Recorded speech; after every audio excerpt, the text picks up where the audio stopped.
Hello everyone, welcome to What If Issei Becomes the 300 Spartans Warrior movie. Before we start, please go support God of Hope for writing that awesome fanfic. This is the translated version I made. There will be some mistaken characters' gender, but of course Issei is a male.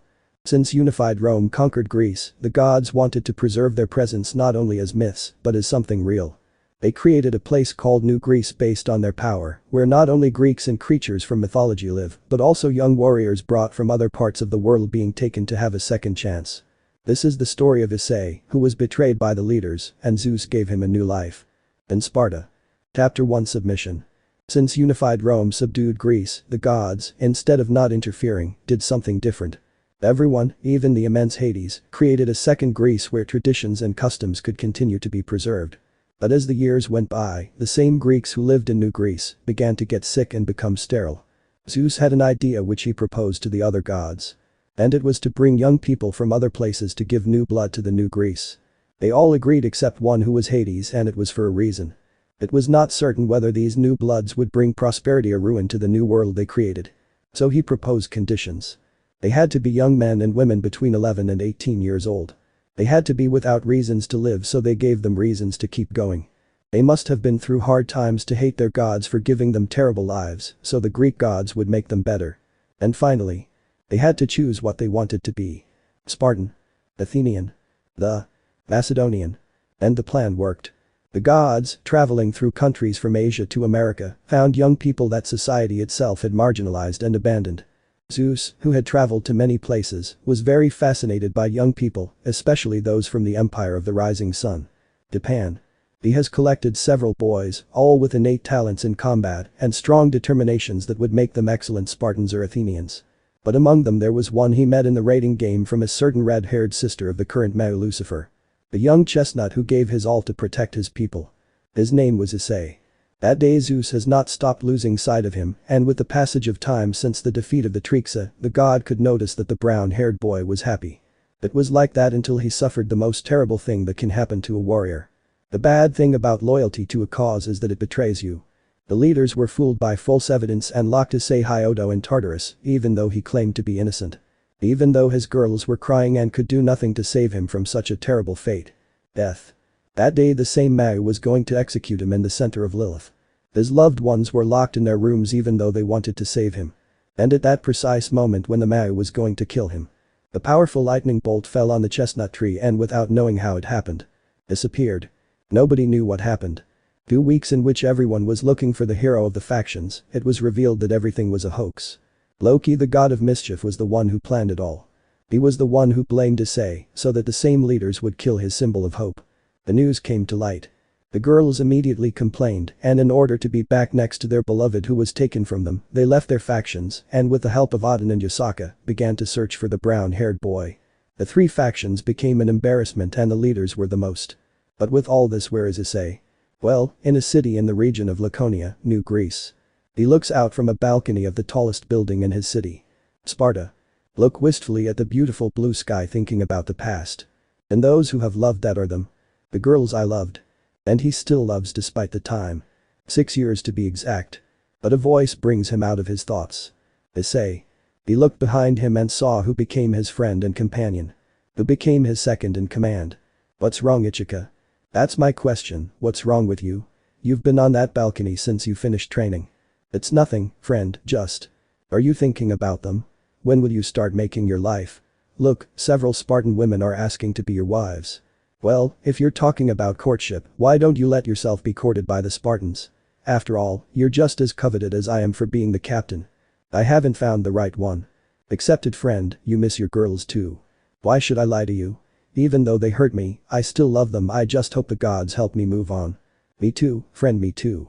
Well, let's leave the complaints aside. My king, a messenger wants to see you. I hope it's from Macedonia. Basara owes us a party for her wedding with Mio. He is not Macedonian, he does not even seem to be a Greek messenger. That confused the chestnut because in the new world there were only Greeks. I'll go see him. Issei. A turn to see the one who is a lover. Mia. Mia, what are you doing up? I'm trying to see how you are, my king, but I accidentally heard what was happening. I must accompany you.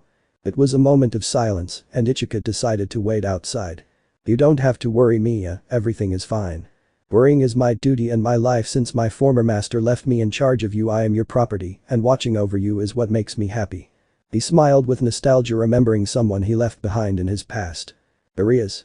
And you make me happy that even with my faults, you do not abandon me. If it were not for the laws of Sparta, I would make you my queen. For me to be your slave and guardian, to be your lover is all I can ask for." She hugged him and kissed him, letting herself be carried away by the moment. Issei couldn't be happy.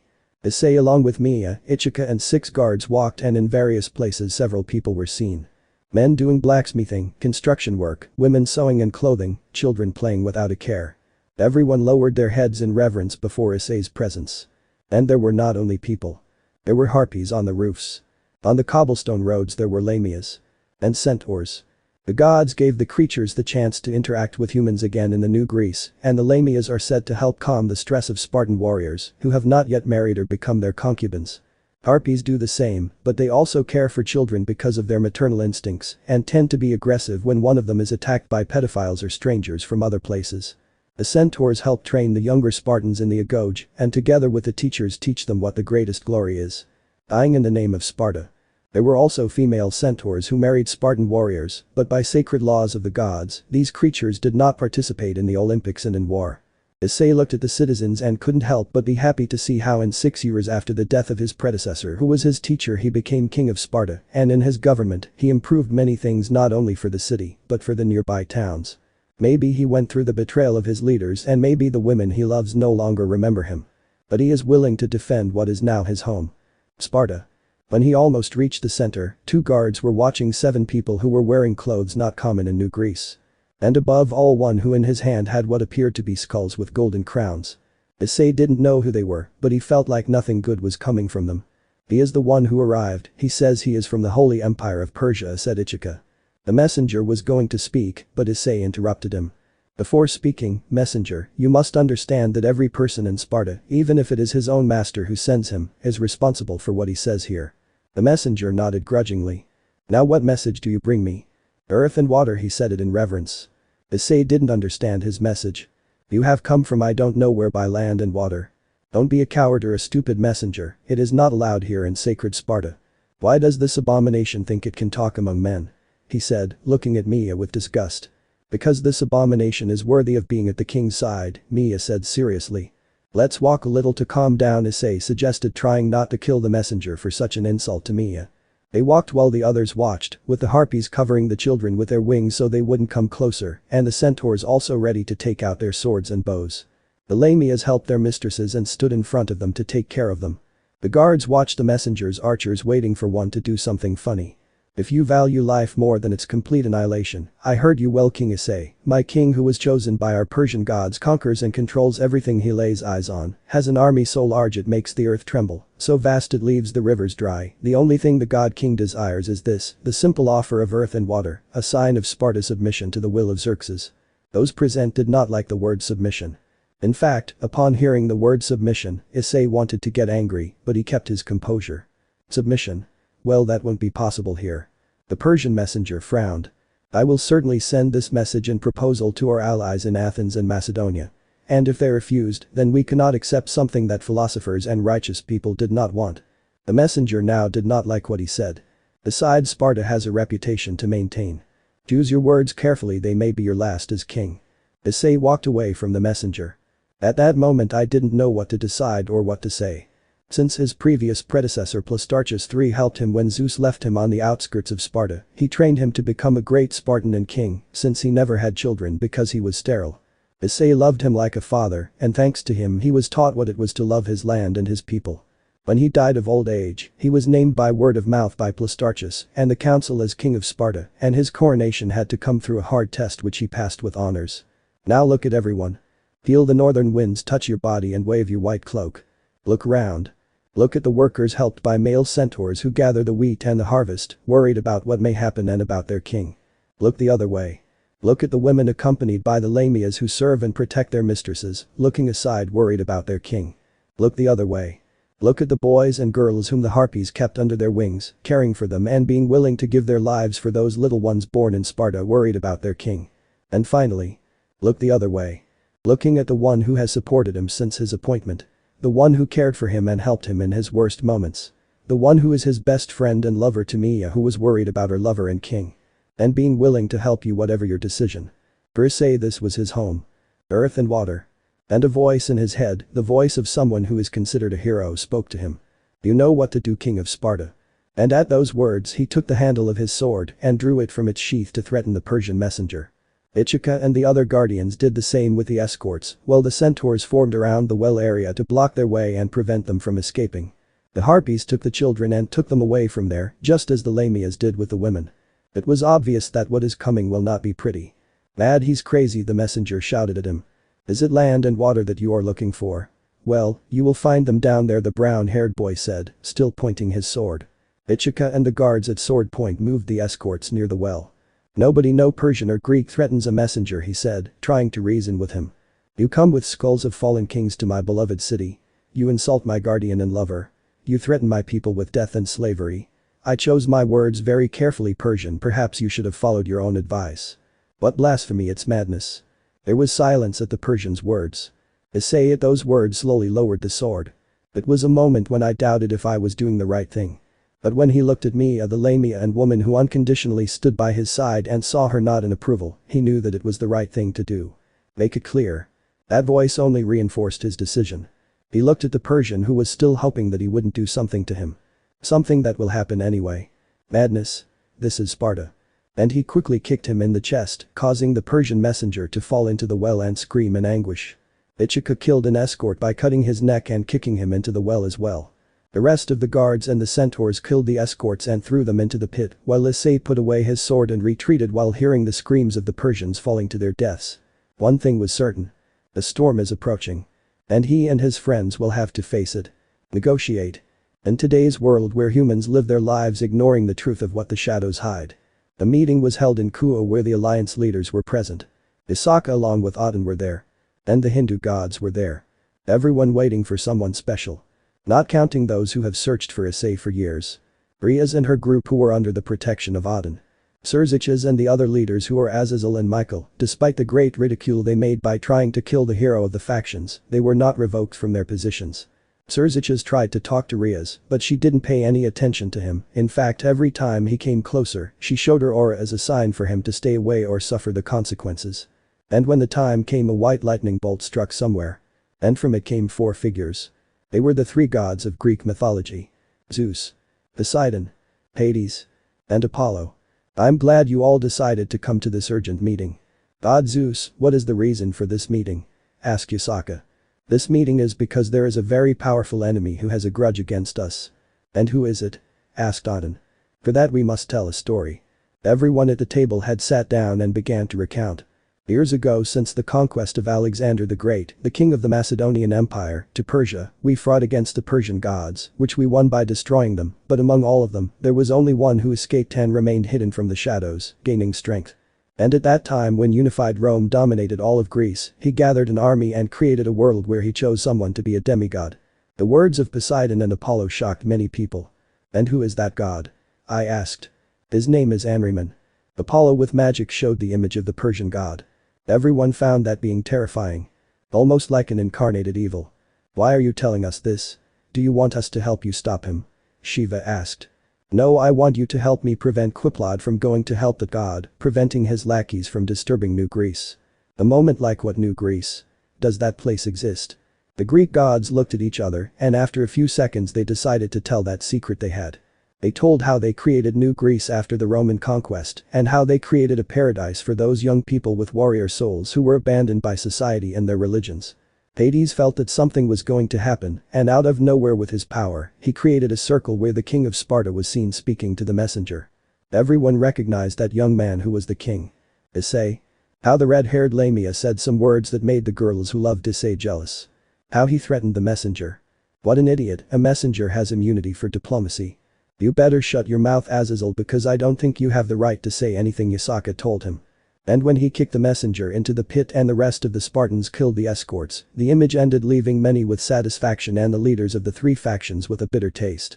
The leaders, knowing that their mistake cost them their credibility and the hero who was the symbol of peace in the factions. The one who has had the most to regret is Xerxes, whom Grecia has not forgiven and does not let him see his son. Issei was in that place all these 6 years. asked Rias, who not only wanted to know what happens there, but also to go there and be by her beloved's side. I saved him before he was executed for a mistake. The leaders lowered their gaze at Zeus's words. As they saw a great war in New Greece approaching and there is more bad news, Quiplod formed an alliance with the new Persian Empire. At what Poseidon said, everyone was surprised since that would be the work of the only demon in charge of that terrorist organization.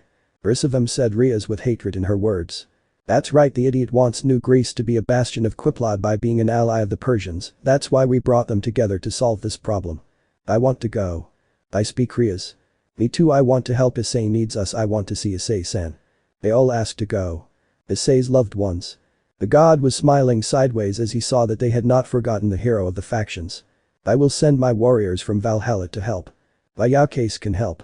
That will not be possible. Hades' words stopped the leaders. We don't want other armies from other factions in New Greece, we don't trust you. So what's the point of telling us this? Asked Michael.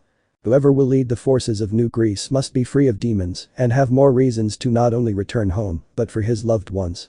The leaders understood that they were referring to Issei, to whom they were going to give the leadership of all the forces of New Greece. Zeus-sama, when are we going to meet him? Kiba asked, wanting to see his friend. The meeting with the kings of the city-states will be in Athens in 3 days, and we will meet them in 4. I know that over these 6 years you met more people who were also looking for someone, so don't be surprised to see them. The girls were surprised by the main god's words. Are you going to gather them? Akeno asked. I have already asked my daughters Athena, Hestia and Artemis to gather them. Rias and the others knew that now they could reunite with their beloved who, by chance, was taken from their lives. And now it will return to them even if they have to bring it. Or stay. In a great Greek city. A place of philosophers and poets. A place where what the world knows as democracy originated. In one of the great palaces there was a young man with dark blue hair who looked from a balcony at the city he swore to protect. Athens? Shido. The young man turned to look when a voice spoke to him. Rito, any news? Has everyone arrived? Almost all, only the king of Sparta is missing. The idiot Issei, I hope he has an explanation for why he killed the Persian messenger, knowing that he has diplomatic immunity. It was surely because the Persian believed himself superior, you know how impulsive Issei is, and even more so when it comes to Mia. Someday that obsession with protecting will get him killed.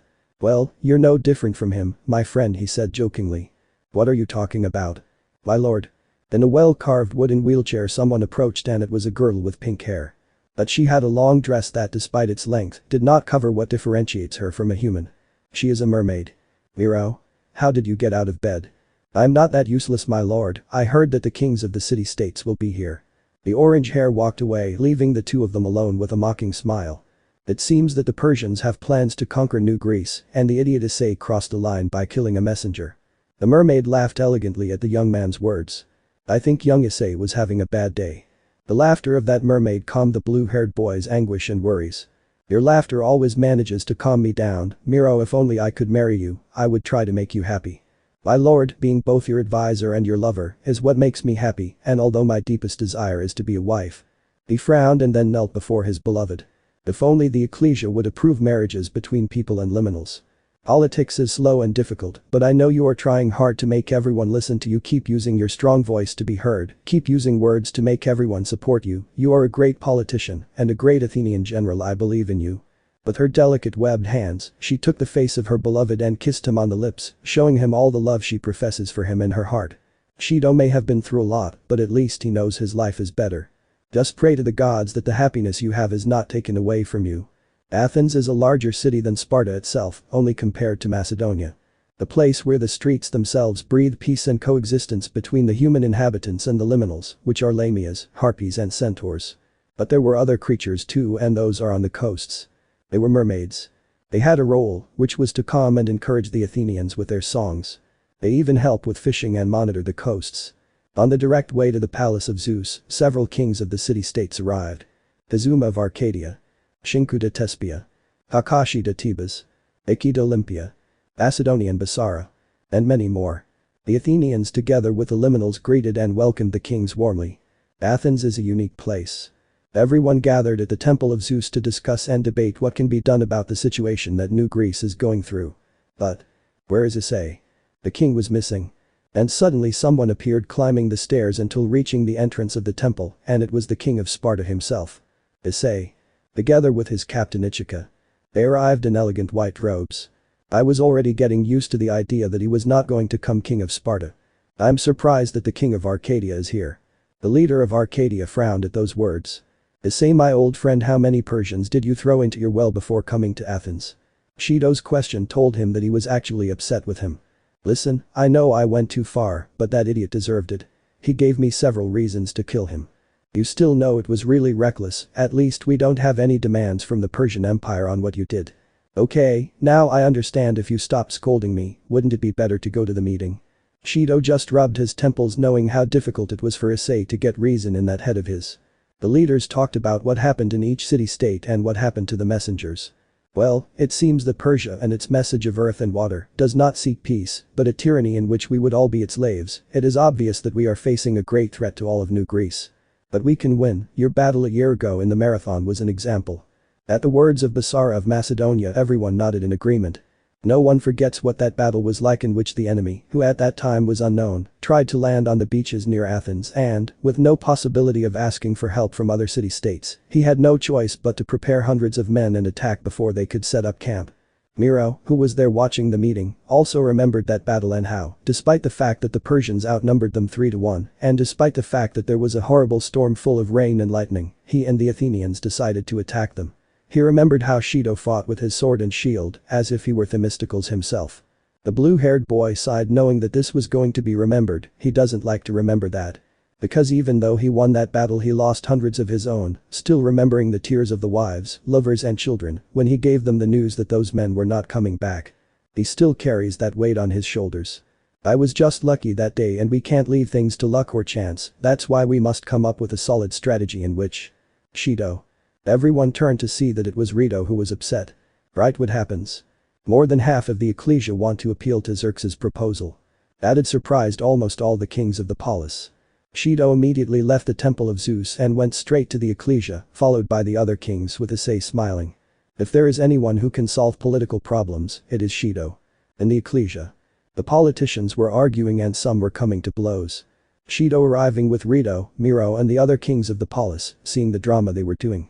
He just sighed knowing that they always end up in violence. The kings remembered that this was how politics was before the gods brought them to New Greece, and more Issei, who remembered that politics in Mexico was very similar to what his eyes see. This is a circus, Ichika said with a raised eyebrow. That's politics, Rito told him, already accustomed to those theaters. In this they can hear the voices of politicians. Enough, we must appeal to Xerxes' reason. Athens, it's a city full of cowards. Shut up, you bastard. Shut up yourself. Shido, having had enough of all that theater, decides to intervene, but before he goes, Miro stops him and gives him a scepter so he can speak before them, to which he takes it and kisses her cheek, leaving her blushing as he climbs onto the platform. Silence. Listen to the marathon hero, said a politician when he saw Shido taking the floor. And with that everyone fell silent. This is a democracy, not a street fight. Then he pointed to a map of all of New Greece. The Persian attack will come from both the north and the south, and that is why we must be prepared. I say that the city-states should negotiate a truce, said a politician raising his scepter. At the word truce, several people agreed, leaving the king somewhat angry for expressing such a stupid opinion. Negotiate with tyranny? He said questioningly. Give me an example of how much that has benefited a nation. Most politicians agreed with that, and the kings knew that tyranny always harms everyone. Hello compatriots, we can only judge the future by seeing what we have suffered in the past, and many of you were with me in the marathon, without forgetting that I come from a world where dictatorships and oppression continue to make others suffer, and for those who served and faced the fury and ardor of combat, you already know how peace is forged, make no mistake, Xerxes. The chosen one of Ahriman is a hungry wolf that approaches here, and now will you decide to fight for New Greece or not? Everyone now thought about Shido's words, whose arguments were too valid. Issei on the other hand knew that Shido always knew how to convince when he knows how to use the right words. Argos, Corinth, Megara, Athens, Macedonia, not even Sparta could rule the Persians alone. We must persevere as a nation or we will perish clinging to our selfish interests. It was obvious that he already had all the politicians on his side. Give me the ships necessary to defend New Greece, and together with the kings of the polis and a well-crafted strategy we can win. Shido needs more than our ships, he needs our children and grandchildren to join the fight, said an elderly politician who was leaning on a cane. Everyone agreed, although some had doubts. But the old politician spoke. And what about the gods? Before Shido could speak, someone did it for him. Do what he asks of you, we the kings of the city-states will speak with him. No one said anything to Issei of Sparta. Take all available ships to the northern coast of Euboea as the king of Sparta said, we are going to request support from the gods. Night fell and in Shido's palace all the kings enjoyed a get-together drinking wine and remembering things from their old world. While Issei on a balcony looked at the stars with Shido. Do you think that tomorrow the god Apollo will allow you to go to war, Issei? August is coming and it is the full moon festival. I know that due to the laws of Sparta, I cannot take my army out of Laconia during sacred time Shido, but if I can convince him we will have a better chance of winning. Do you already have what it takes to achieve it? The land passage entering New Greece is through the entrance. Thermopylae? Are you planning to do what Leonidas did? If I bring my entire army, we give them more time for our forces to intensify, we can win. And if the same thing happens in Ephialtes? It won't happen, there will be no path that can get around us, and I will take care of that. I hope it is only Persians that we are going to face, and not also monsters that this crazy and dark god throws at us. I hope so too Shido. I hope that tomorrow the gods don't surprise us. What both leaders of their cities do not know is that the gods will give them something they will not forget. Nor wait. Decrees. The night continued. In one of the rooms of the Athenian general and politician. Shido looked at the night thinking. Wondering if the gods would agree to help them. Then he turned to see who was in his bed. His beloved mermaid Miro. Who slept peacefully with a smile. A smile that any man would feel lucky to see and even more so when. Shido. You're the reason for that smile. He walked over to the bed and sat on it as Miro woke up to see him looking worried, so he walked over to him. My lord. What is it that is troubling you? I just think and fear that the gods cannot help us in this. Without the help of the gods, it will be more difficult to defend New Greece. She knew all her beloved's concerns as she knows him very well. So she hugged him from behind, kissing his cheek.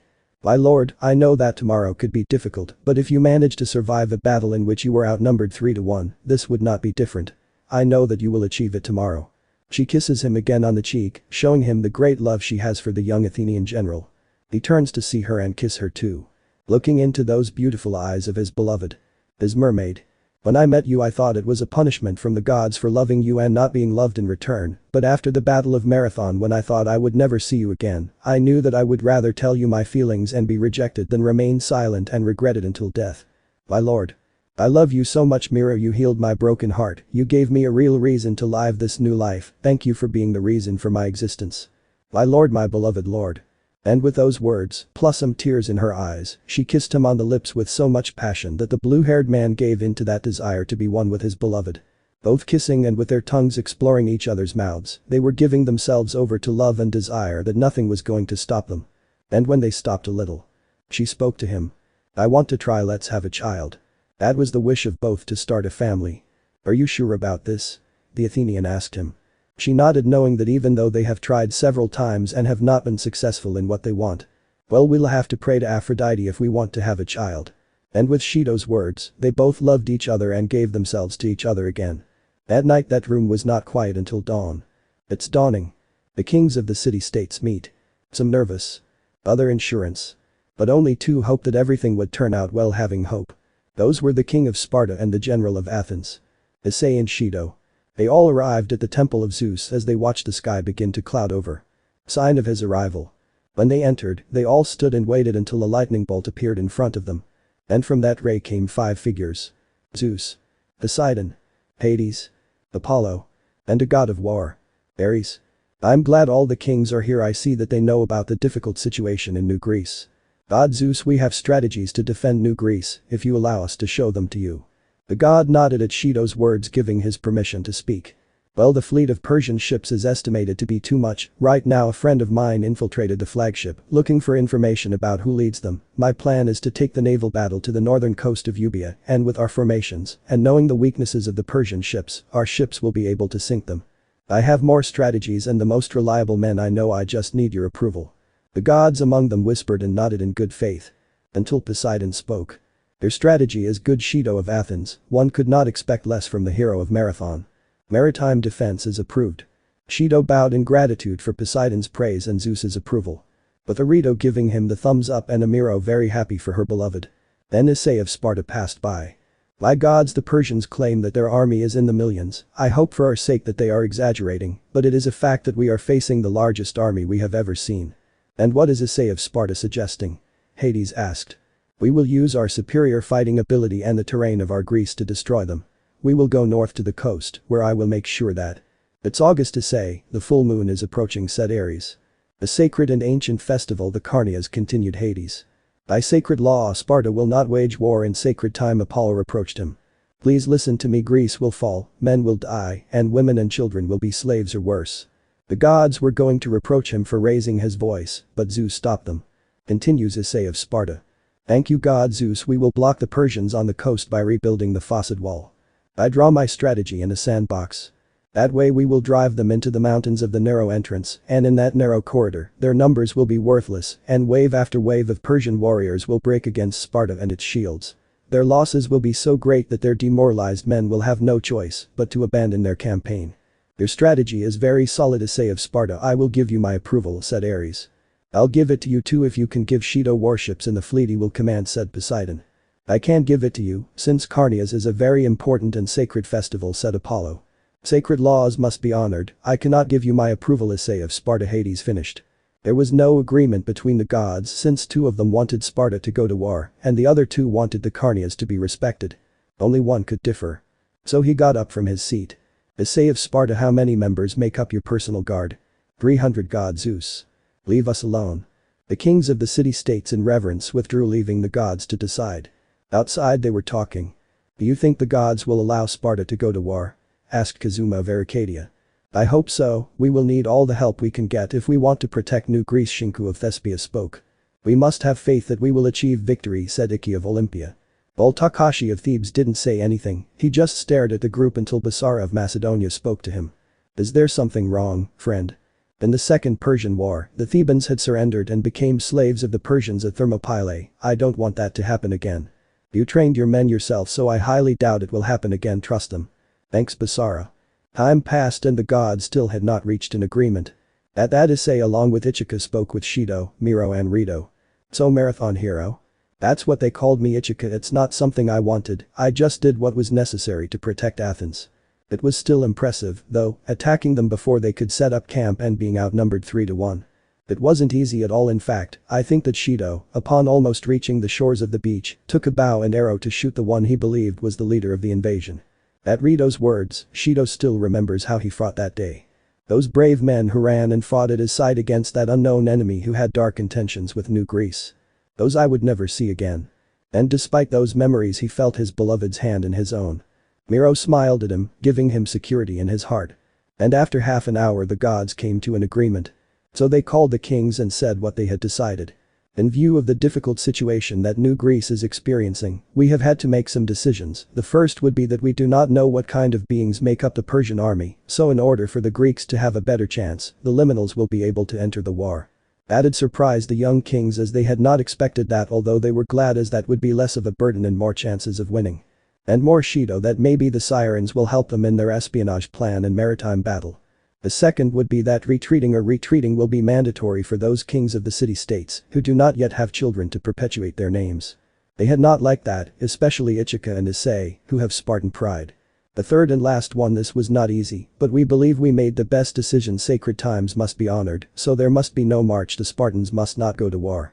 This made the kings very angry because without the Spartans commanding the Greek troops, there would be no chance. But nevertheless, we recommend to Issei of Sparta that he increase the numbers of his personal guard to more, perhaps 3,000, said Apollo. You should also stretch your legs, the entrance is a good place for that, Ares told him. It was obvious to everyone that the gods would accept Issei taking 3,000 to war as long as the Spartan army stayed for the festival. Issei knew there was no other way. So even with little satisfaction he accepted what he received. But it didn't end there. For the liminals in which the city-states do not yet approve their marriages, they will be approved and will receive blessings from Aphrodite as long as we manage to overcome this war. At Zeus's words, Issei and Shido were already more than satisfied. Now the laws of Sparta and Athens were worthless before the decrees of the gods, so they can now be happy with their loved ones. Shido can now marry Miro, so more than half of the ecclesia could congratulate them. And Issei can now return to Mia his queen, so the people of Sparta would be happy to see their king marry his beloved. The kings of the city-states must come to an agreement with those who orchestrated this defense, so Issei of Sparta and Shido of Athens will be the leaders who will lead New Greece to victory. No one was against that decision. They are the most suitable to lead such an important situation. That would be all. The Persian armies will not be able to enter until 8 days from now, thanks to Atlas and the barrier he put up. Issei and Shido, wait in 3 days in your city-states for extra help since the Persians are not coming alone and will need all the help they can get, he declared this meeting over. And with a white ray the gods had already gone back to Olympus, leaving the king satisfied with some things. Although the architects of the defense of New Greece were somewhat confused. But that would be resolved later. 2 days passed. Athens is now happier because men were asking sirens and other species to marry them. Shido immediately went to a priest of the temple of the goddess Hera to marry Miro, and both were happy along with several friends and acquaintances of theirs and celebrated. The Athenians along with the sirens and harpies trained their combat maneuvers and tactics, which would be vital to them on the high seas. The wedding was held in Sparta where the king was able to marry his beloved guardian and lover. Mythia, who now became queen of Sparta. The council was not very happy with that, but they accepted only if he had a lover or concubine who would give birth to a male child who would succeed the throne, since Lamias can only conceive women. Issei recruited more Spartans to form a larger personal guard and prepare to go to Thermopylae, in which he also trained with the centaurs, Lamias and harpies, who in order to help their lovers, had to be prepared to go to war. Everyone was preparing for the march in which the fate of New Greece would be decided. Although on the 3rd day. In Athens. Issei arrived at the home of the Athenian politician and General Shido, who received her along with his wife. But I don't know if the Athenian expected her not to come alone. But accompanied by someone she did not expect to see. Shido. Thoka. And in Sparta. Artemis appeared in the king's dwelling. He received her along with his queen. But she arrived with someone who, like Shido, she didn't expect to see either. Issei. Rias. Things had gotten complicated for the 2 warriors of sea and land. What will happen now? March and Wolf. In Sparta. Outside the city-state were several men with spears, shields and red cloaks. On their left side were centaurs, and on their right were Lamias and harpies.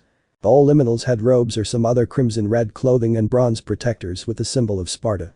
Then Issei with a red cape accompanied by his friend and Captain Ichika appeared, standing in front of the men. Is that all? As you ordered, 3,000 units consisting of 2,000 men, including talented young men and veterans with children to carry on their names. 500 centaurs, 400 Lamias and 100 harpies, all the liminals present, volunteered for our cause. Issei walked looking at the men and saw that they were all firm and without doubts about what was going to happen. Everyone was ready to march. It went on until one of them, very young, 17 years old, shouted in jubilation. We are with you for Sparta, for freedom until the end. Issei recognized him. It was his adopted son that the goddess Artemis had brought from the normal world to Sparta 4 years ago. His name was Lemuel, but he left his last name behind and now likes to be called Lemi. Issei and Mythia had adopted him and cared for him, and in that time he had become their son, a son that they did not want to come. But he managed to convince him. Now he could only look at him and smile with pride and then look at the others. All of that was seen by Rias, who looked at her beloved in a sad way just like the others. And it was because the same brown-haired boy believed that she was married to Razor, which is not true. She still remembers that when she tried to talk to him he called her Mrs. Phoenix, as if she were someone else whom she had to respect. And her friends too, since she thinks they all joined Razor's harem. Hiba and Gasper wanted to help them, but they didn't know how to do it. At least they still have the friendship they have with the brown-haired boy. Issei continued looking until he saw someone familiar. Is that your son Ichika? He said, looking at a 16-year-old boy with long blonde hair. His name was Lyle, Lemi's cousin. That's how it is. No offense, but I don't think I had the warmth of a woman. I know, but he insisted on coming. He convinced Saria and then me. Besides, he is talented, more talented than you and I together in our first battle here. The chestnut looked at his friend. You are a good friend, but the best captain I know. And then he put his hand on her shoulder.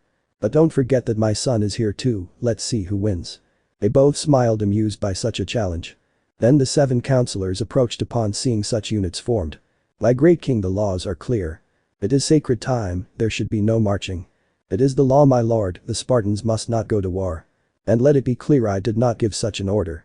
I am just going for a walk, to stretch my legs. These 3,000 units are my personal guard, as the gods advised me. Our army stays in Sparta. And where does my lord plan to go? I haven't thought about it yet, but since you mention it, I'm thinking of going to the north. At the entrance. The brown-haired man smiled, giving him an answer that the councilman himself understood. March. At Ichika's order everyone began to move. March, said a soldier. The counselors watched as those men, centaurs, Lamias and harpies left. And now what? Pray to the gods for Sparta, that's all I can tell you. At what Issei said, they remained silent. While the brown-haired boy saw that Mythia was there with her shield and helmet. He took the shield and put it on his left arm, then the helmet carrying it in his right hand. They both looked at each other for a few seconds, and without further ado, he set off to leave with his small army. But Spartan Mia spoke to him. He stopped and turned around to see what his queen wanted. Yes, my lady. She removed a pendant from her neck which had a fang hanging from it. The fang of a wolf. And he put it on his beloved king. All that seen by the girls who looked helplessly and more Rias who wanted to be in the place of that lamia. After putting it on she looked at him and said. Come back with your shielder on it. Yes my lady. And without a word he joined his forehead with the lamias and closed his eyes enjoying that moment just like her and then left for fear of regretting his decision to go to war. She watched him leave. Goodbye my love. Issei would never say that to her openly, there is no room for sentimentality, not for those weaknesses, only the strongest can be called Spartans, only the tough only the strong. And that is something that they who previously knew about Chestnut now completely ignore. From the tender and kind young man who preferred not to hurt anyone, now he is the serious and brave man who will do what he must do to protect his home. To protect Sparta. As Mia watched with the shadow of the clouds darkening her face with lines of tears falling down her chin. Sad about the departure of her beloved. From his king. But the demons and angel. They took out their wings and flew with the harpies since they did not feel allowed to be near their beloved. They could only watch as he marched with his men. He marched through his lands. For the families. For freedom. I was marching towards war. Half a day's walk later he saw men led by a young man with brown hair approaching them. He was the king of Arcadia with 3,000 men and 1,000 centaurs. Azuma, what a nice surprise. It's a morning full of surprises Issei. But Issei himself heard the murmurs of the Arcadians. It just can't be. Is that your entire army? They deceived us. Azuma, hearing that, told them to shut up. Silent Shido gave me the choice between going to sea or land and I was wondering if we could join his cause. If you are looking for blood, we will gladly receive you. I thought you would have more men, but I was wrong to think you would have more soldiers than me. Issei just smiled amusedly, which Kazuma saw. You think so? You Arcadio, what is your profession? I asked someone who was next to Kazuma. I am a potter sir. And you? What is your profession? I asked another. Sculptor sir. I see. And you? Carpenter sir. And you? Hunter sir. Kazuma looked at him like what are you getting at? Until Issei spoke to his men. Spartans, what is your profession?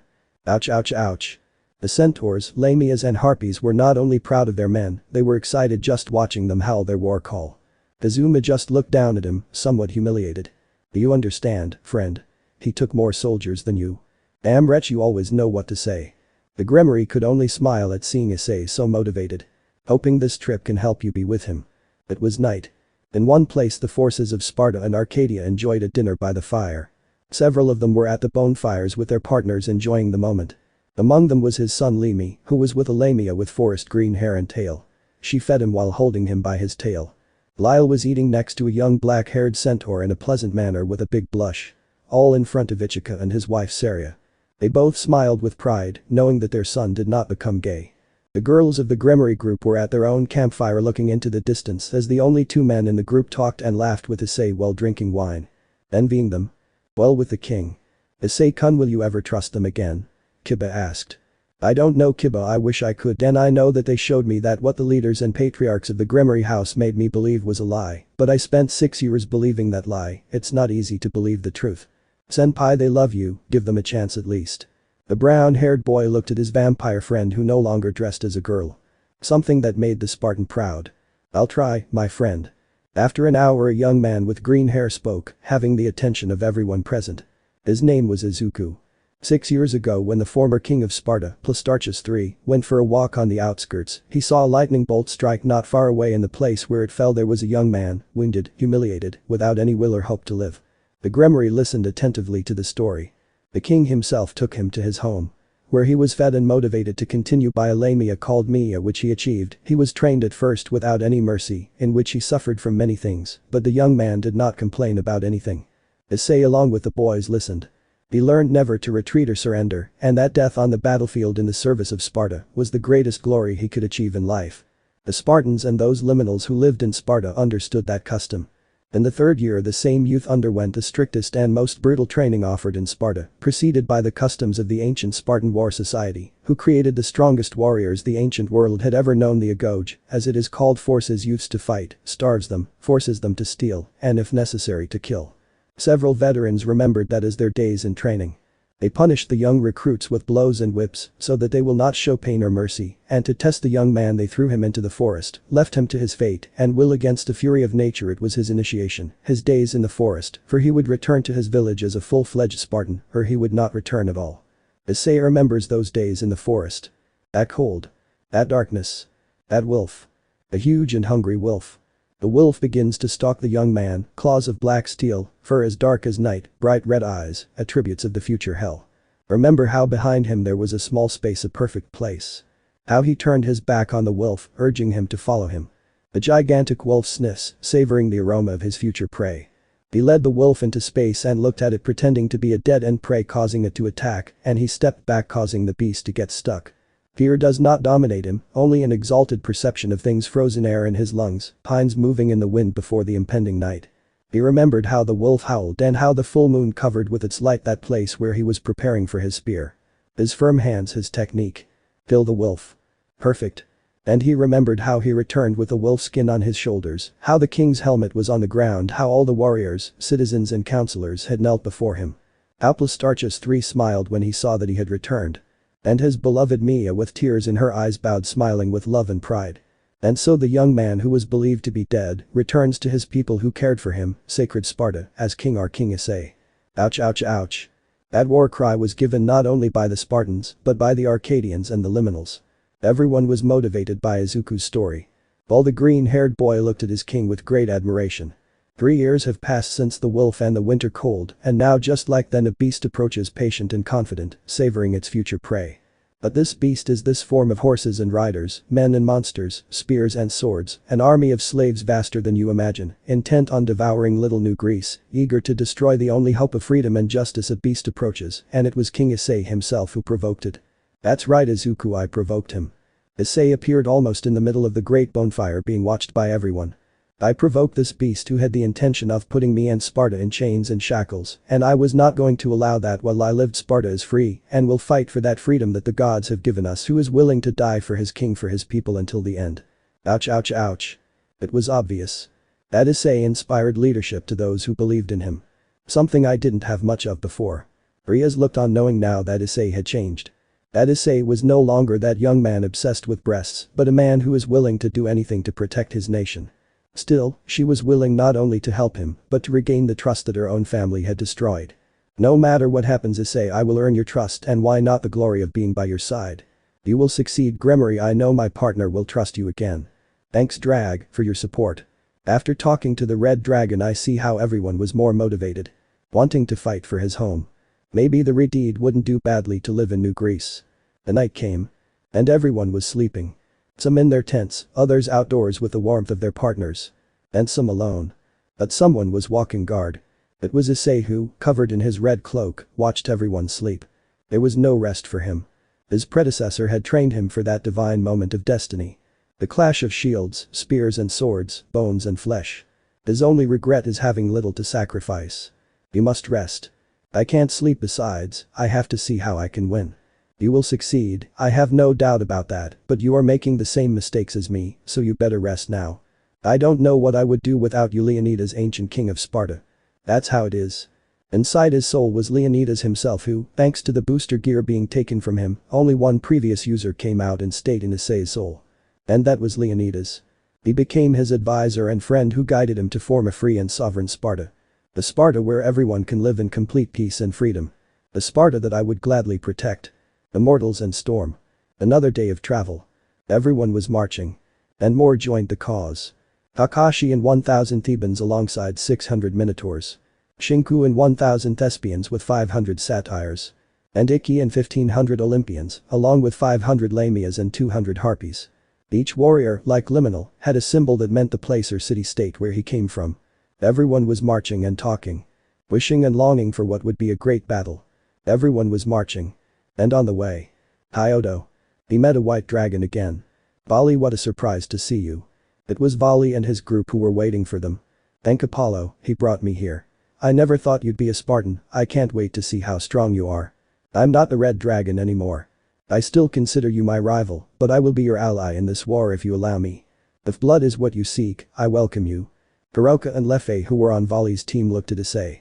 The magician was blushing at the warrior king's demeanor of her beloved hero. And Kuroka, even though she knew that Issei was no longer a dragon, was eager to go to bed to fornicate with that strong and shrewd Greek warrior.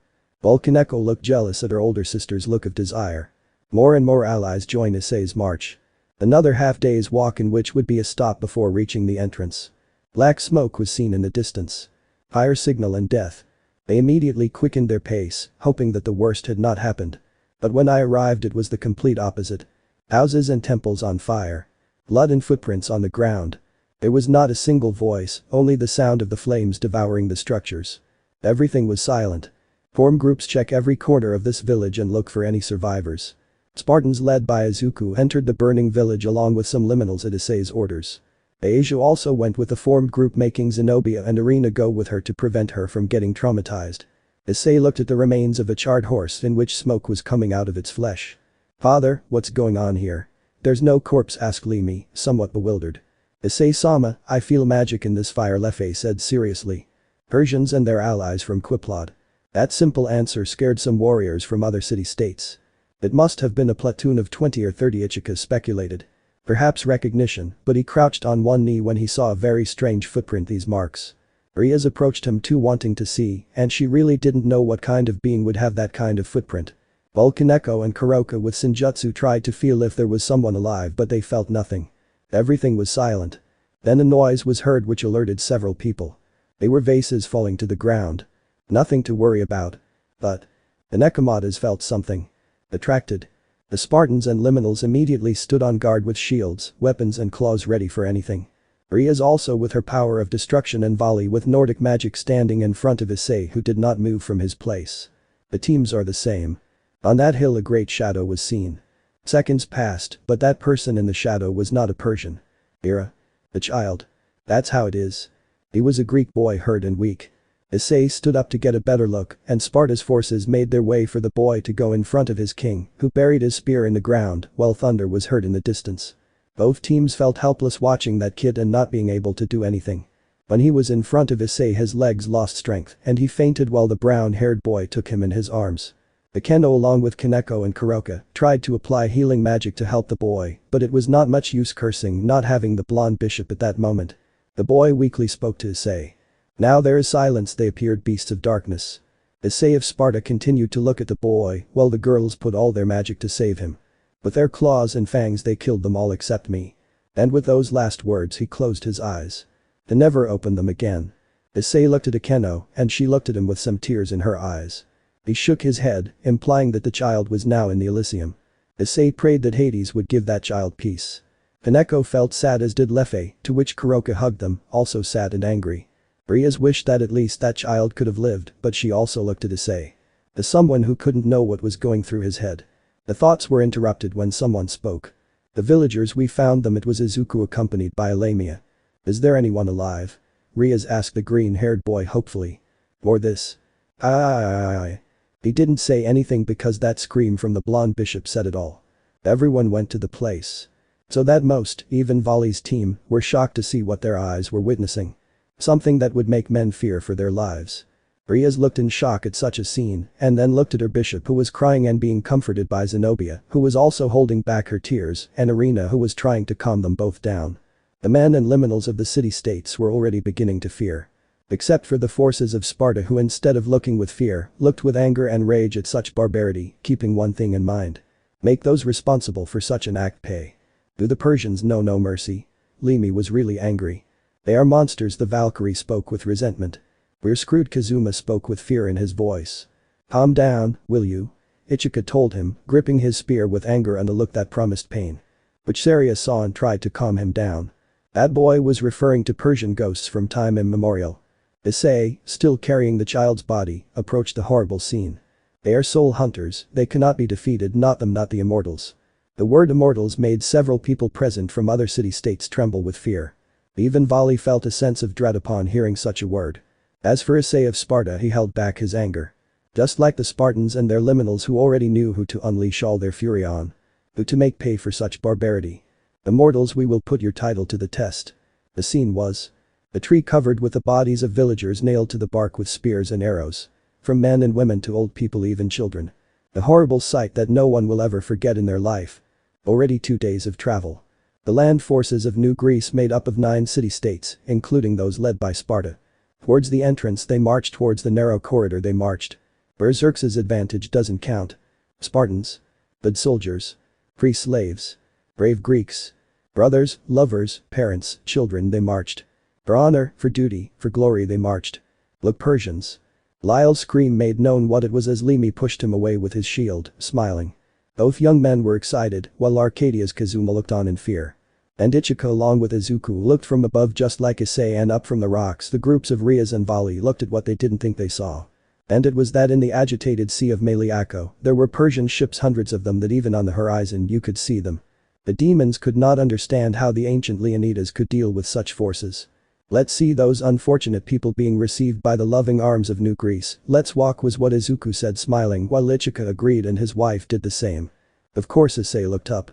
To see Rias, who was afraid of seeing such a colossal monster, and then look at her beloved in fear. Fear of losing him, wishing to have power over him to prevent him from facing such an army. He stopped looking at her. There will be time to solve personal problems. He looked at the sky, and on the western horizon there were black clouds with flashes. That looks like rain. It is, Issei, it is. It got dark. A storm broke out. Issei along with the forces of Sparta, Arcadia and the 2 groups watched from the edges of the cliff. God kept his word. Zeus stabs the sky with lightning bolts and strikes Persian ships with hurricane force winds. For the spectators it was glorious. The pieces of wood and bodies floating or sinking in the sea were the sight that gladdened the hearts of the defenders. They shouted with joy. The Spartans. The Arcadians. The Liminals. Even both supernatural groups joined in the celebration. It was obvious that this was a good sign from the gods. Only one has his reservations. Something that Rias noticed. Only him. Only he, king. We will fight in the dark. Dawn comes. The waters of the sea calm down. And Limi along with Lyle and Kazuma from Arcadia hiding in the rocks looked at what is the Persian camp. Because of their size they were thousands, hundreds of thousands. I saw that the ships ran aground. How is it possible that there are more? What you saw, my lord, is only a part of the monster that Xerxes brought to our land, Limi replied, smiling with emotion. There can be no victory here, they are going to crush us. Kazuma watched as Limi began to laugh with excitement.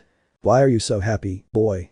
My lord, before the goddess Artemis brought me here I lived without any purpose, being hated and ignored by my family, except for my father and my aunt Lini. There was no one who was proud of me. Now that I see this, I could make my king and father proud along with my mother. I will prove that I am worthy and not a good for nothing. I just hope that among those Persian warriors, there is one who is at the level.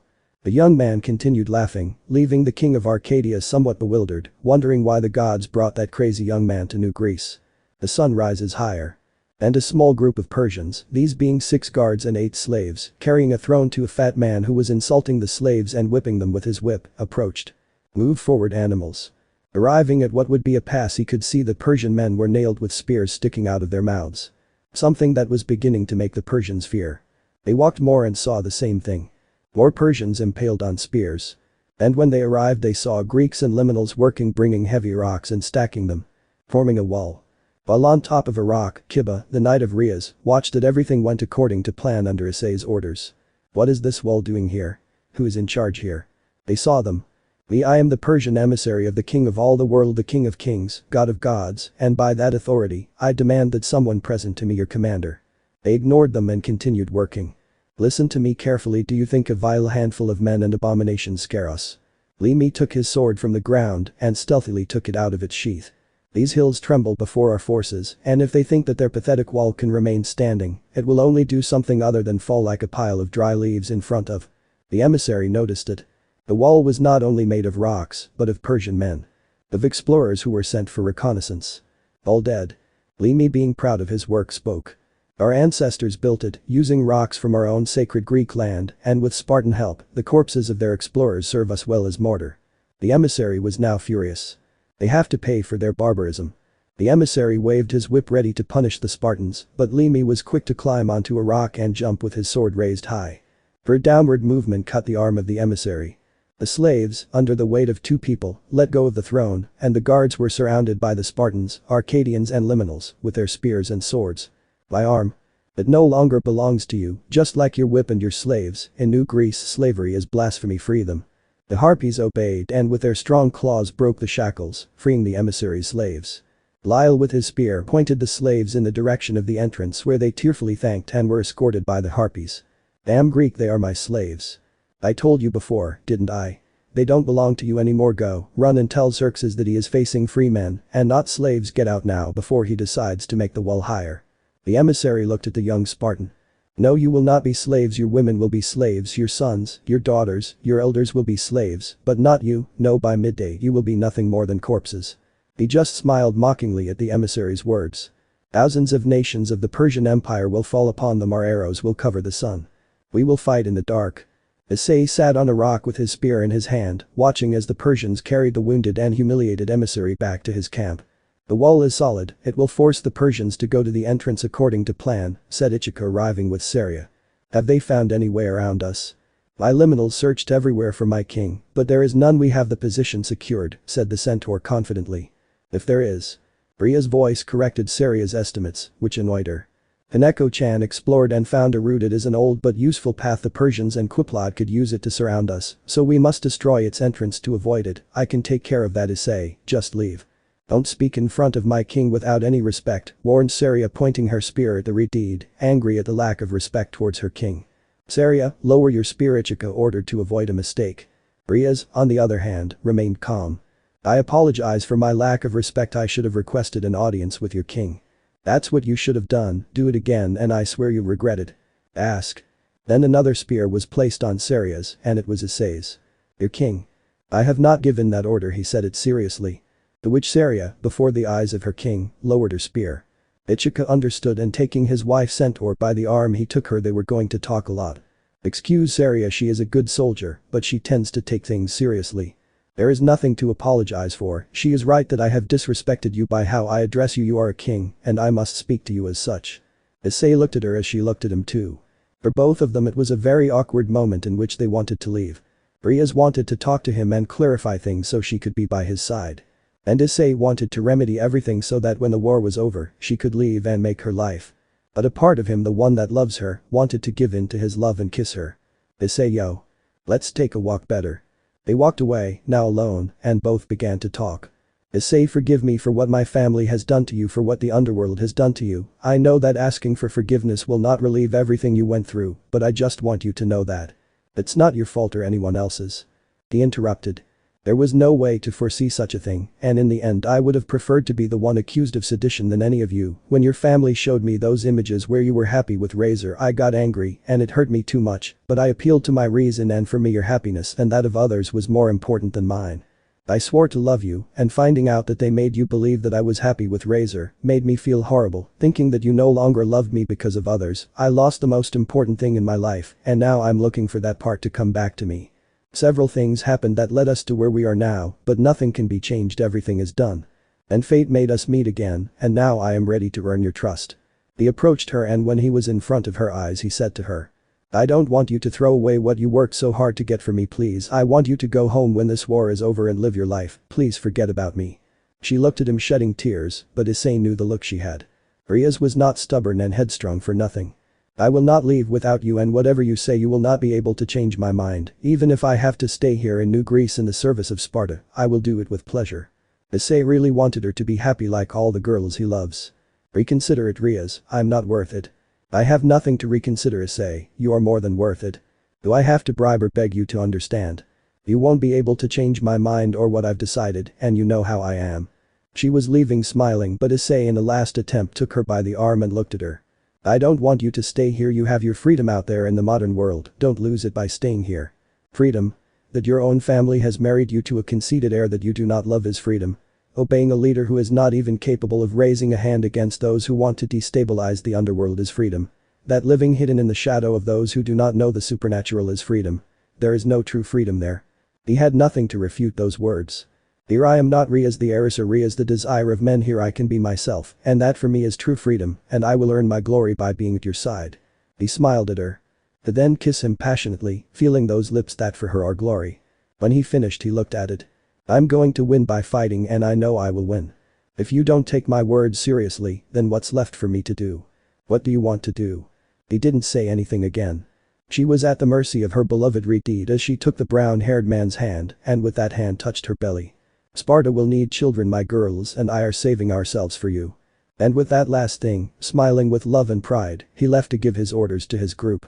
Leaving a brown-haired boy who, although he doesn't want to admit it, remembered one of the reasons why he loved Rias and still loves her. For his stubbornness. That's what has always fascinated him about her. But now he wished that stubbornness was not his curse. He is very upset. What do I mean upset? He is so angry that his fist managed to smash a huge rock into small pieces due to its strength. Damn. Issei, calm down. How do you expect me to calm down, Leonidas? She will throw away her dreams for me and I can't do anything. She seeks her glory and that is something you should respect and admire. Glory? You call that glory? There is no glory being by my side, the only thing left for you is to retreat, surrender to me or die. That's an easy choice. Issei, she has the soul of a Spartan and Spartans never retreat, Spartans never give up. She searched her heart and it's time for you to search yours. And with those words Leonidas left the chestnut with his thoughts. But Issei of Sparta had those words in his head and really wanted to love Rias again. He wanted her to stay by his side like the others. Now all that remains is to continue and be prepared for what is coming. The chestnut climbed down from the rocks and found Ichika next to Saria, who had her gaze downcast. Everything okay? Asked the captain.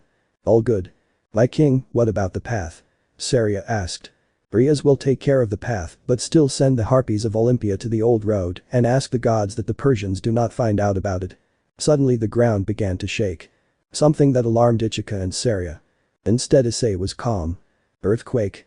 Ichika asked. This doesn't look like an earthquake, questioned Saria. No, captain. Ichika looked at Issei, who was smiling.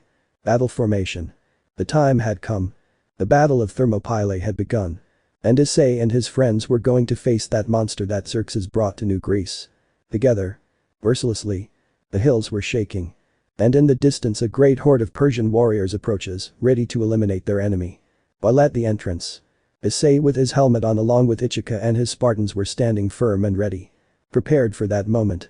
This is where we will stop them, it's time to fight. He addressed his men. This is where they will fall. Earn your shield, friends, Ichika motivated them.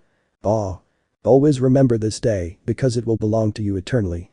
While up on the sides of the entrance were both groups watching as the hordes arrived forming. Issei-kun must be insane to face an army of such magnitude with only a few men. Tell me, Kiba, he didn't even want the liminals to fight this first battle, said Zenobia to Kiba. I hope Issei knows what he's doing. I hope Issei-san is okay. It will be girls. They turned to look at Rias, who didn't have a single look of concern. He is going to win, there is no doubt about it. It is not for nothing that he is the king of Sparta, the cradle of the strongest warriors in New Greece. But you, everything okay? Ross asked seriously. Wonderful, I want everyone to pay attention because if they are going to fight to be by Issei's side, they must bear that now he is no longer that young man we know, but a warrior willing to protect his home. I don't care if it's a dragon or not, my kittens are from Issei Naya, that's what matters to me now. Naya ha said Kuroka, agreeing with Rias. As for Vali, he looked at everything with a smile full of emotion. Since I was about to see why the Spartans were the elite of Greece in the ancient world. Why his legend endures to this day. Unaware also that the faction leaders were watching the battle through a magical projection by Apollo on orders of Zeus. I guess I wanted to rub it in their faces that the faction hero is now from New Greece. The Persian soldiers made way to let a Persian on a black horse pass, looking at those who stood against Xerxes' army. Spartans, surrender all your weapons. Seconds passed and there was no response. But suddenly something from the entrance was heading straight for a target. It was a spear. And the goal was the rider. And without him being able to do anything, the spear stuck in his body, killing him. The guy fell off the dead horse with a look of horror on his face. Everyone was in shock at what they just saw. It was obvious that there was no room for negotiation in this battle. Persians, Issei shouted alongside Leonidas inside, and the Spartans got into battle formation. The phalanx.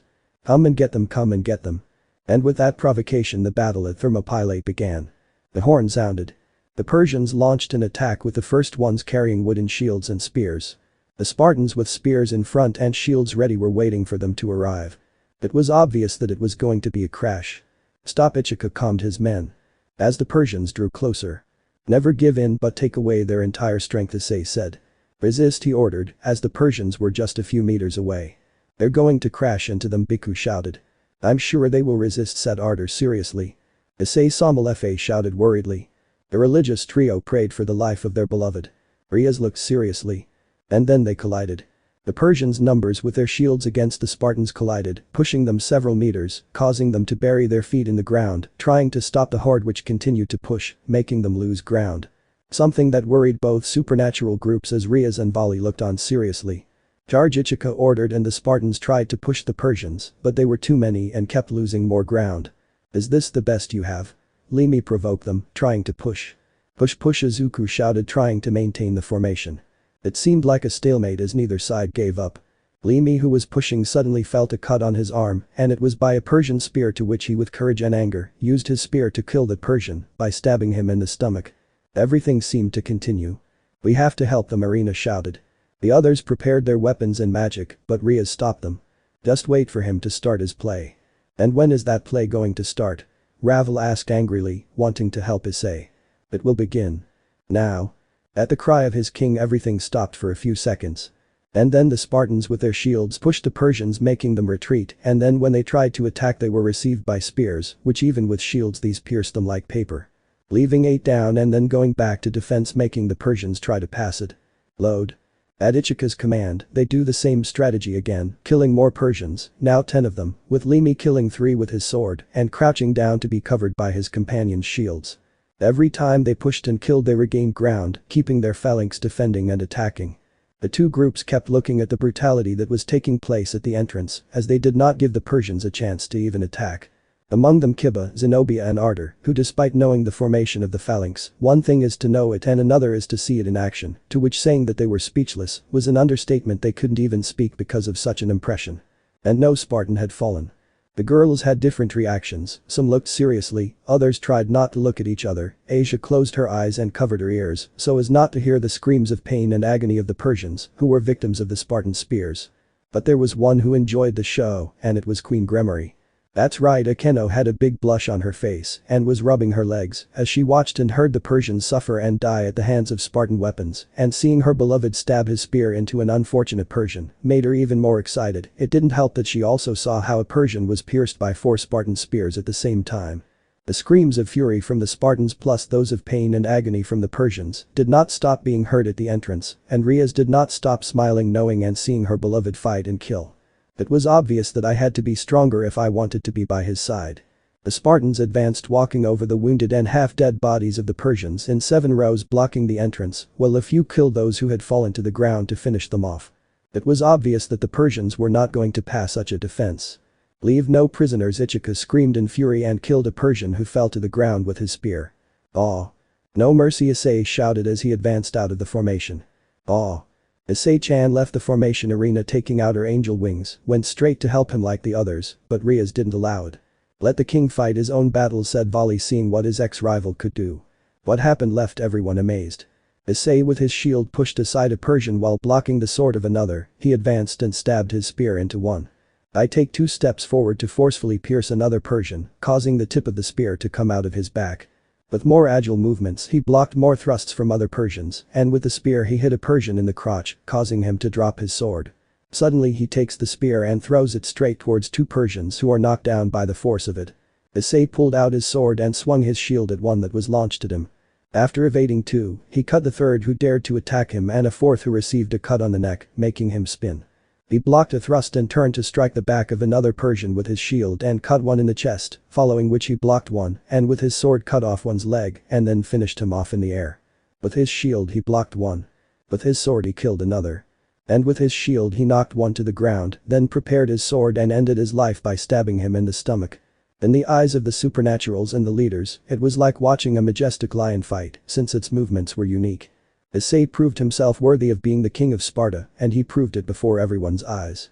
The girls both present and watching had blushes on their faces and heat in their crotches from such a display of battle skill by Issei of Sparta. Those are Yusaka and Seraphol. The leaders now cursed themselves more for losing a valuable element and a good friend like Issei. The Spartans looked at the remaining Persians who were now fearful and retreating like cowards with no way out. The spectators hoped that they would be let go, since they were not worth killing. But just as Ichika ordered. No prisoners taken. I see you're thirsty, he said jokingly, hoping that Issei would understand his plan. Well, let's give them something to drink. It was obvious that he understood the plan. And with their shields in front he ordered the Spartans. Towards the cliff. What are you planning to do? Asia asked, not wanting Issei to do something cruel.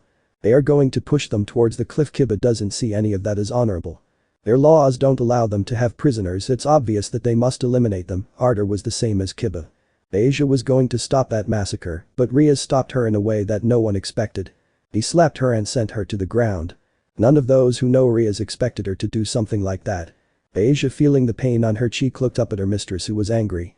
But you, because you were about to do something stupid. This is Issei's life, a life of fighting and blood that he necessarily has to shed to protect his home. But Issei-sen, I want the Issei-sen I know back. She started to shed tears. Well, what a pity, because the angel who believed in a lie was part of ending up here, and if you don't like how it is, you can return to the current world and forget about it. Rias Akeno spoke to her, not believing that her friend would say that. That goes for everyone. If you don't accept Issei as he is now, you are not obligated to stay. You can return by ending this war, but forget about him and get on with your lives. Nobody expected those words, absolutely nobody.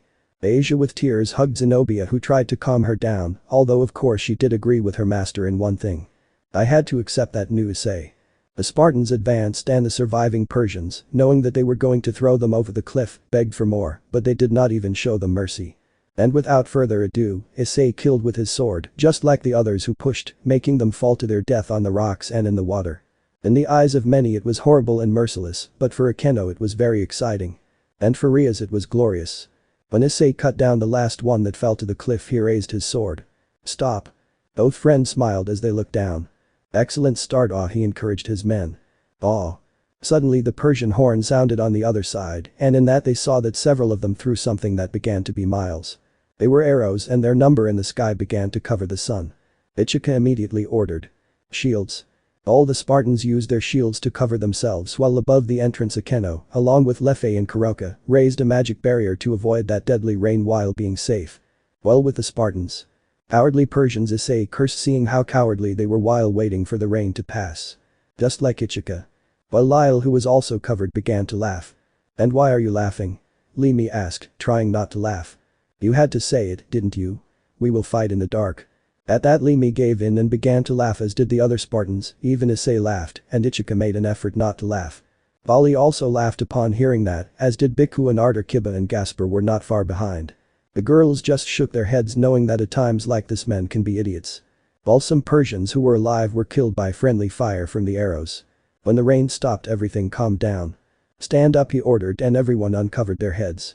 Issei, who saw how his shield had arrows embedded with his spear, broke those arrows in order to remove them. The Persian horn was heard again, and the Spartans immediately went to see what was now approaching. It was the fearsome Persian cavalry. For Greek it would be a problem, for the Spartans it won't be, thanks to the little space there is. Issei looked at his men with excitement. It ain't no Spartan will fall. And with that, everyone in pointed formation awaited the riders with Issei in front. Lyle, who was there, looked a little nervous, and no wonder, cavalry is the Persian strong point. Ichika saw him and spoke to him. Calm down, son, you can do it. And when the cavalry arrived, the Spartans killed the horsemen with their spears, while with their swords, they managed to cut the horses' legs, making them fall. Cavalry was ineffective in a narrow strait. And the Spartans killed left and right. The spectators now knew why the Spartans were as respected as they were feared in the ancient world. Because that's what they were trained for.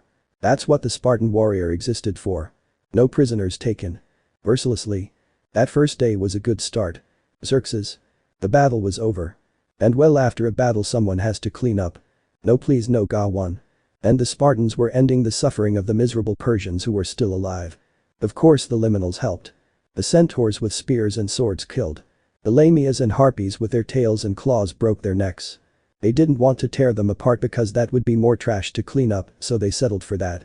At the entrance, men with some wounds were being healed either by cauterizing the wounds or using medicinal herbs by the liminals, who were helping their husbands and lovers. Asia, who was tending to 3 Spartans with bleeding wounds, looked at all of them and their partners. He did not understand how they, who had watched his men kill, acted as if nothing had happened. The 4th young Spartan approached with a wound in his side, accompanied by a sky blue-haired lamia.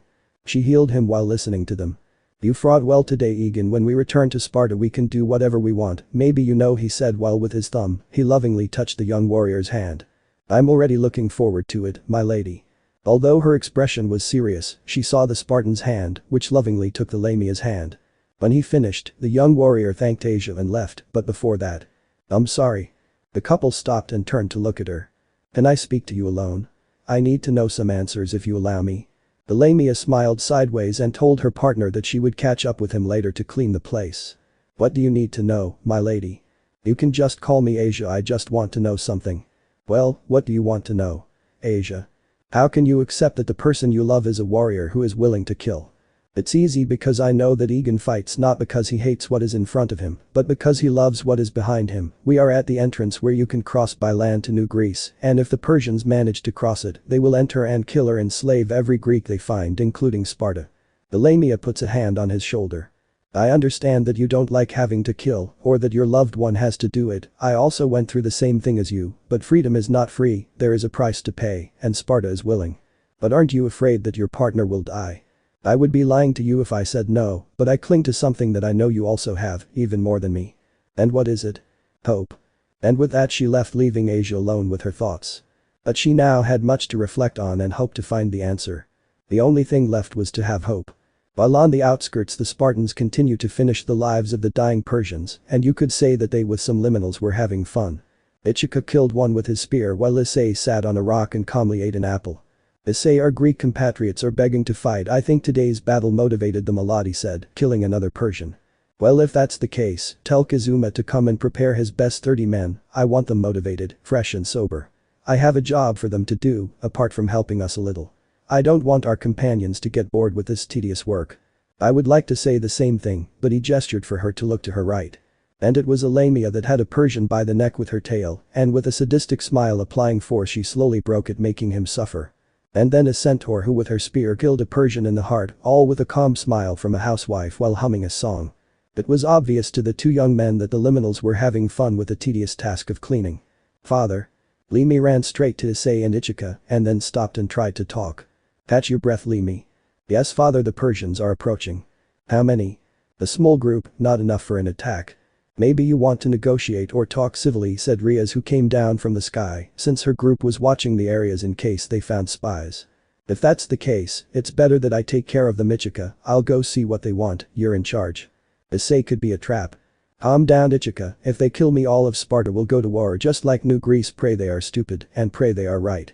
He told her to walk, although Rias accompanied him along with Akeno and Ravel, plus 2 centaurs and 2 Lamias. But he stopped to tell her something. Besides, there's no reason not to be civilized, or is there? None, my friend, none. He finished speaking while killing a Persian who was begging him. Already in the distance Issei walked until he reached that neutral place. And when he saw who was coming he looked seriously and mockingly at the guy who arrived. It was that person was on a huge throne covered in gold carried by dozens of slaves. The liminals found this ridiculous and exaggerated as well as narcissistic. But the demons and Rias felt that this person is nothing ordinary. In fact, their presence causes them fear. Don't tell me, you must be Xerxes. That person looked at Issei with superiority and went down the steps, then 4 Persians stood at the feet of the throne to use their own bodies as steps, letting that Persian king step on them. The liminals positioned themselves at different angles, preparing bows and arrows ready in case that person did something. All the demons were attentive to what could happen, and more Rias, who feels a lot of malice in that guy.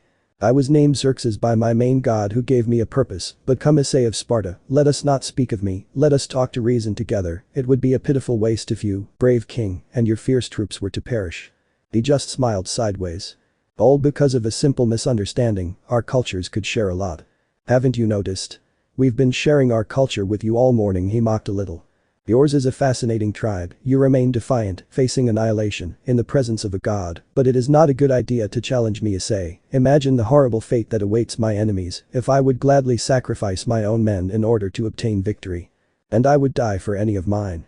I thought you would be more sensible, but I was wrong since you have a lot of pride in your logic, but I suggest you use it. Issei looked away slightly and saw that among the rocks there were archers ready to shoot in case he did something. Think of the beautiful land that you defend with vigor, just imagine it reduced to ashes, consider its beautiful and defenseless women, you didn't want to see them suffer, did you? It seems that you don't know our women, in fact, don't be offended, but if I knew the kind of warriors we were going to face, I would have let them fight first, and if you don't believe me, why don't you look behind me? The Persian king looked and was not surprised that what he said was true. They didn't let me come alone, and believe me, you don't want to make them angry. Then she approached him and held his gaze. There is a great defect in your army, which does not surprise me, since it is obvious how much of a slaver you are, and I can judge from what I have seen. "You have many slaves, Xerxes, but few warriors, and in a short time they will fear my swords more than your whips." He said that last while turning his back. But he felt the hands of the god king on his shoulders, and Rias along with the girls and liminals were going to attack, but with a movement of his fingers, he gave them the signal not to do anything.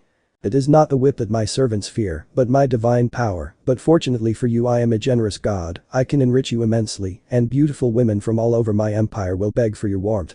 The Keno and Ravel didn't like that I tried to bribe Issei. But Rias was the one who showed that feeling the most, wanting to use her power to put that supposed supreme being in his place. "I will make you general of all New Greece, you will carry my battle standard to the gates of Olympus, you could even take revenge on those who unjustly accused you of sedition, your Athenian, Macedonian and Theban rivals will humble themselves before you, all that you will have here and now if you humble yourself before me." Now the two were worried as there is a possibility that Issei holds a grudge against those who humiliated him that day, and among them were his loved ones who were his parents. They were afraid that this would happen. Rias, on the other hand, was not even worried. As for Issei, "You are a generous person just like the divine king of kings, only a crazy madman would reject that incredible offer." The Persian smiled, believing that he had a meeting in the palm of his hand. The two demons feared the worst. Rias remained unchanged. And the liminals kept aiming their arrows. But Issei walked away from him. "Although the idea of humiliating me is very look, in case you haven't noticed, killing those men of yours has caused me to have a terrible wound on my leg, so kneeling down would be difficult for me, so it's better not, although thanks for your offer." The Persian king was upset with Issei. "I offer you such important things, and you reject them as if it were nothing, but it is obvious that you choose defeat." "So? And why?"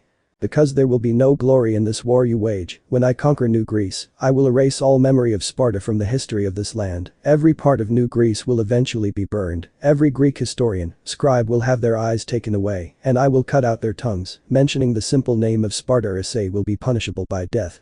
That scream caused the rocks around to begin to crack from the pressure exerted in the air. Something that surprised a brown-haired boy and the demons a little since they did not think that the Persian king had any kind of power. Then Xerxes calmed down and looked at Issei seriously. "This land will fall before me. This land and all who live in it will fight against you. We will rise and win, and when you least expect it, when that moment comes your god king will feel what true terror is." Bodies were piled up blocking the entrance path. All the Spartans and their liminals were piling up the bodies of the Persians. Among them Limi and Lyle. The brown-haired boy stacked one body while watching his cousin stack another. "You fought well today, cousin." "Thank you. To be a woman." The blonde stopped at those words. "Just like your cousin, maybe if I was hurt you could keep up with me. Maybe I was so far ahead of you that you didn't see me. Whatever you say, Limi, maybe I didn't see you because you were doing the thespians a favor." They both took a body. "That envy, Lyle, it's not good for you." And then they piled it on the pile. Lyle. He looked and saw that it was his centaur mother dragging a body. "I told you that envy is not welcome in the heart of a Spartan, do you understand?" "Yes mother, I understand." "Okay honey, he's just having a little fun," Ichika told her as he carried a body on his shoulders and stacked it. She sighs. "Ichika, you are very soft with your son."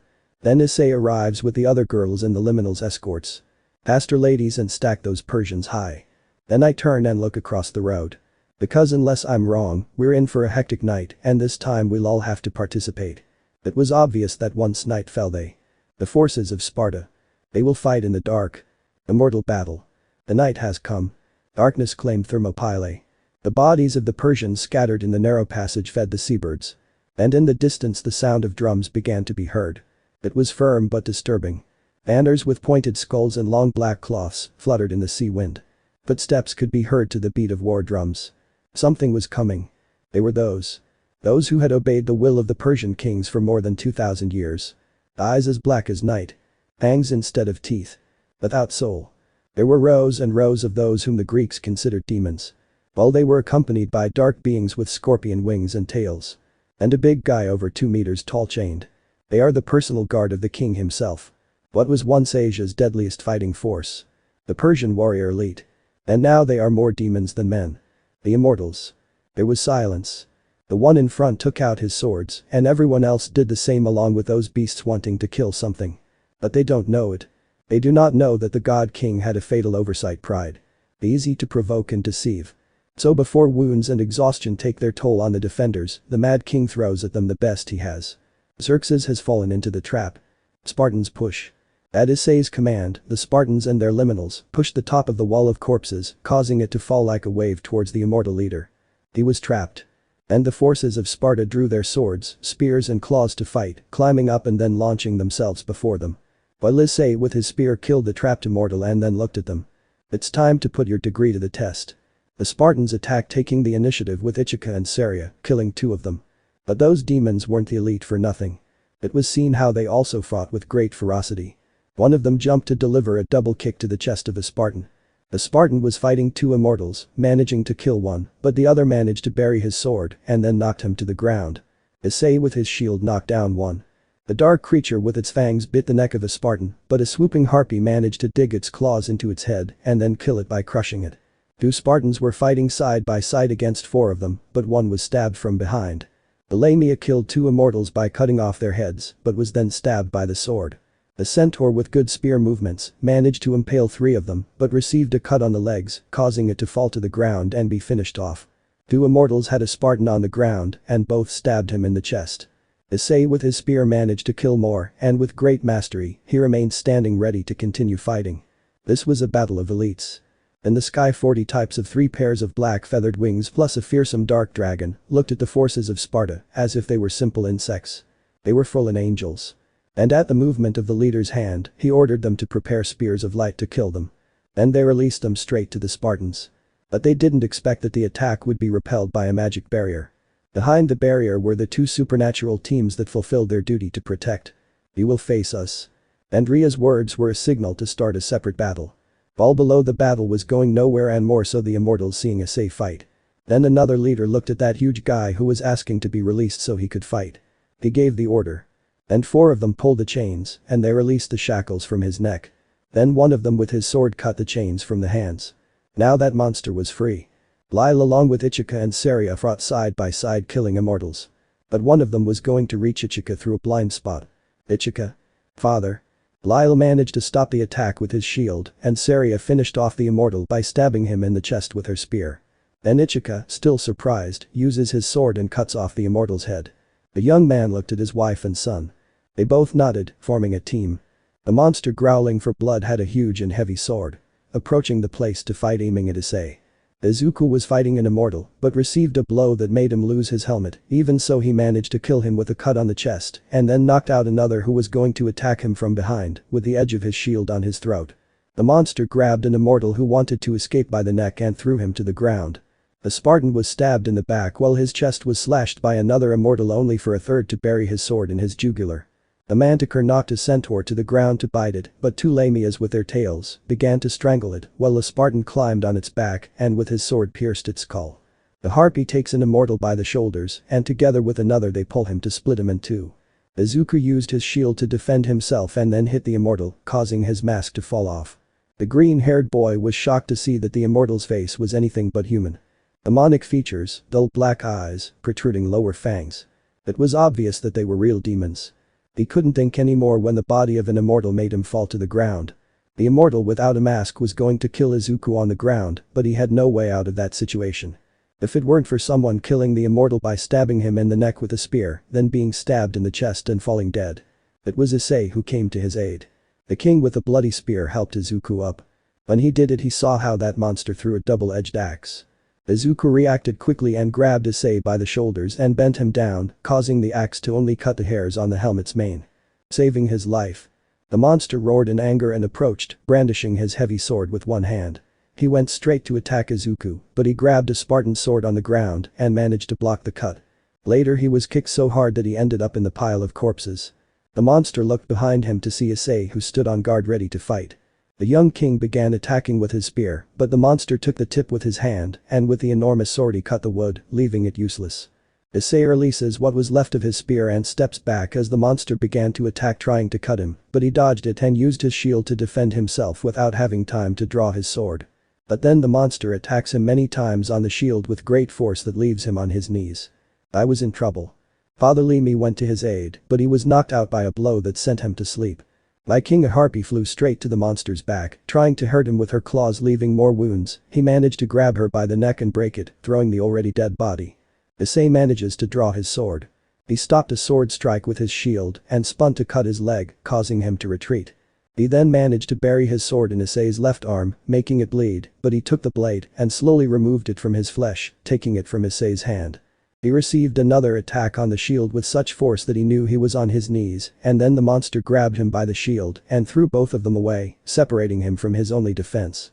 The monster clenched the handle of his sword and walked straight towards the king, and Issei crawled towards a fallen Spartan's sword. The monster was going to kill him with a vertical cut, but Issei used all his strength and that foreign sword to stop that attack, receiving a cut on the helmet, cutting the side of the left eye. He fell to the ground at the mercy of the monster, and it took off his helmet, throwing it far away. He was going to bury his sword, but Issei using his wrist guards diverted the trajectory, making the tip end up on the right side of his head, and taking the opportunity he gave him a hook to the jaw with all his strength. But he resisted the blow, becoming more angry. Then the monster did the same thing again, but now they were at a stalemate where they could not give in. Above, Rias, who was running out of magic, could see Issei in trouble because of that huge guy. "Bekeno, you are in charge," she said, and then left the barrier to go help her beloved. Rias knew she was going to stop her, but two full-in-ones blocked her way. Rias went down to the ground and took an immortal sword and then jumped onto the monster's back, stabbing it near its heart. Making him grunt in pain, and in a quick movement of a slap, he hit Rias and made her fall to the ground. Issei, seeing how she was hit and how she hit the ground, felt a great anger inside him. Rias. Without thinking, he took the huge sword that the monster had dropped, and with it he stabbed him in the stomach, causing him to grieve even more. Then he looked at him. Unhappy, dying. And with one cut, holding the sword with both hands, he cut off the monster's head, causing it to fly away and a jet of blood to come out of the severed part. He dropped his sword and immediately went to see if she was hurt. "Rias, please talk to me, wake up." 4 immortals were going to attack him, but they couldn't because Lemia and 2 centaurs blocked their way to protect the king. The Lemia, who had some medical knowledge, came over and checked Rias. "Don't worry, my king, she's only hurt by the blow with a small cut on her cheek. There's nothing serious." Whereas the Redhead opened her eyes and, seeing her beloved alive, was happy that her attempt to help him had worked. He, on the other hand, was so happy that tears began to come out of his eyes. "But I wiped them off and then look at the Lemia. Take her to the entrance quickly, get her away from here." "Yes, my king." The Lamia, with the help of a centaur, took Rias, and the young king watched as she wanted to stay to continue fighting. "I couldn't believe she did that. I told you she has the soul of a Spartan." I had to agree with Leonidas. But now it was time to end this.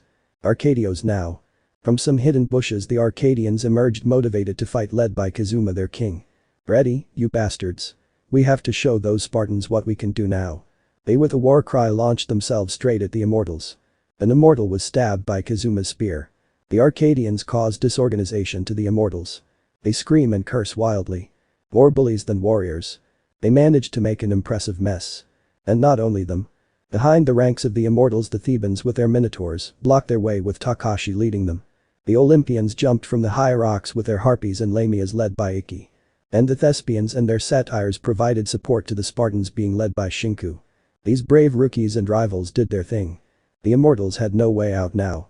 And Issei, who recovered his helmet, looked at the enemy with only one thing on his mind.